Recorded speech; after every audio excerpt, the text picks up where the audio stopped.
Welcome in and happy Monday, everyone. We're less than 2 weeks away from Selection Sunday for the NCAA men's basketball tournament. So let's break down the Iowa Hawkeyes' chances at getting into the big dance, along with a look at Drake, as well as we'll talk a little bit about the Cyclones, who I know don't have any hope of being there, but we're going to talk about their final week of the season. So let's start with the Iowa Hawkeyes.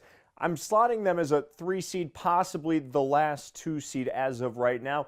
They can certainly help their case finishing strong this week and going into the Big Ten tournament. They should be a double bye team if they can lock things up, currently sitting in 3rd place in the Big Ten standings. More importantly, though, they're number 5 in the net as of today. They bumped up from number 6. That is crucial for their NCAA tournament seeding. They also were bumped up to number 5 in the AP poll today. So I'm looking for the Hawkeyes, if they can continue to play the way we saw at Ohio State, not necessarily Michigan. I think that game was a little bit of an anomaly, especially given the injuries they experienced with Connor McCaffrey going down and the loss of Jack Nunge. I think some of the keys to this Iowa team being as complete as what we saw against Ohio State is, 1, C.J. Frederick. You got to have him available for a full 40 minutes. Then the way Joe Toussaint and Keegan Murray both played on Sunday was a big boost for these Hawkeyes as they got the double-digit win over the Buckeyes. Again, that loss to Michigan not quite indicative of who this Iowa team is. I think they're suited for a run to the Elite Eight, and then who knows from there, it could surprise some people as well. I do not see them as the top 4 team that maybe we had them as earlier in the season, but a lot can change over these next couple of weeks. Meanwhile, for the Drake Bulldogs over the weekend, their at-large bid hopes were dealt a big blow as they dropped 1 of 2 at Bradley for their 3rd loss this season. Now, the loss to Loyola, that's respectable, but the one to Valpo and this one to Bradley, not as forgivable as that one to the Ramblers. So for the Drake Bulldogs, to me, if they want to get into the big dance, they're going to have to win the MVC auto bid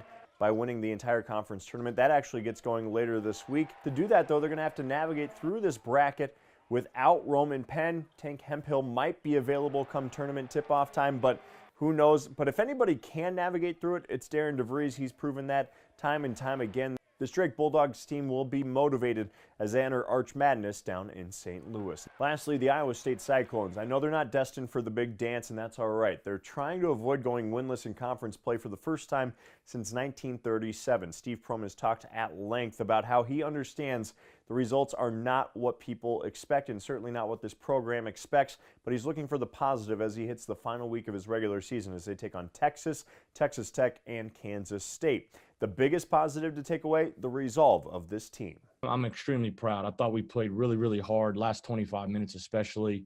You know, there was a stretch I think we outscored TCU like 35-16 in a stretch from like the 5-minute mark of the first half to about the 8-minute mark of the second. Obviously, I think Baylor, we played as good as we possibly could there. We just got to learn to, again, limit the droughts, continue to guard. The tail of the tape, the TCU game, so many easy baskets off our turnovers, and that was really the difference in the game when you really want to break it down. But these guys, they've been resilient. They've done everything I've asked. They've competed at a high level. And so hopefully tomorrow night we can get them over the hump. We'll get you one more bracket breakdown next Monday as we get ready for conference tournaments. Plus, we'll have an idea of where Drake stands after the MVC tournament this weekend.